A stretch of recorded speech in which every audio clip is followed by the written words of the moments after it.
You could probably cut it up into multiple pieces where the hole is. So like if it's, you know, like you totally can cut it down the center, but I don't know how big the piece is and whether or not it loses some of the utility. It's not like you're using a dragon staff, which I think is one of the harder props to extinguish. Because with a fan, what you could do is if you had two pieces, you can lay the fan on top of one and then put the other Duvetyne on top of it. And then you just compress at the point where the wicks are. Which side are you extinguishing with? The furry side or the non-furry side?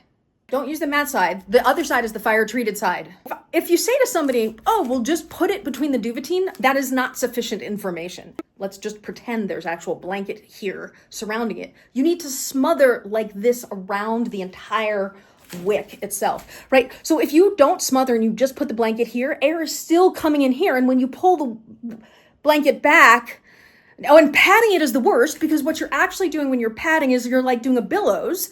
And what you're doing is you're pumping air into it. You want to compress, not pat. And then how you would do fans is different than how you would do poi, right? Because with the two poi, you could put the two heads together. This is my Duvetyne, which it's not because it's a pair of pants.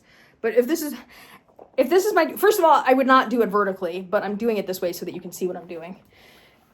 So it would be here like this, right? And then what you would do is you would take this, come over the top, and then at the place that's at the head right here of where this is where the leash meets the heads of the poi. You want to make sure you block that off in addition to fully smothering this. And it's about compression and smothering, not this padding thing. I learned this very much firsthand. I even knew how to do fire safety, but there was a fire in my loft and I did the dumbest thing. I actually padded, and when I padded, because it was cardboard boxes, it was a stack of cardboard boxes, what ended up happening was the boxes disintegrated and cardboard flew everywhere. It was absolutely terrible. You want to compress because you're trying to smother and reduce all of the oxygen, and you have to make sure there's no openings. So even if there's a hole in your blanket, you can still make it work by folding your blanket and covering the hole over. And just making sure that that whole thing goes around the fire, and that at the entry point, which is wherever it's attached to either a spoke or a chain or the with your torch, just I guess that's also a spoke, you want to just make sure that that point is closed off so no additional oxygen is getting in there. And then the other thing I tell people is when you're doing safety, if I'm your safety, you're the dancer, you're standing there, I have my blanket here in front of me. I want you to lay your poi, your prop. And then what I'm going to do is I'm going to take my end of it and throw it away from me.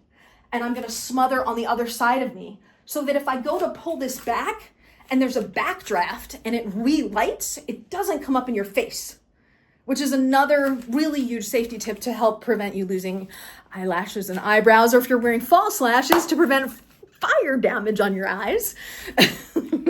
Because nobody would ever wear fake lashes, except they might, and I know somebody who did, and they actually all like melted together. Well, I've even had my mascara actually bond in the heat so that like my actual top and bottom lashes were sort of like heat, I guess, melted together.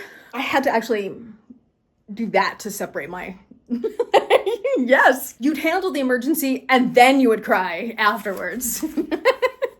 What you're talking about here, though, is things I took for granted that you would know because I thought you had been trained how to do fire safety.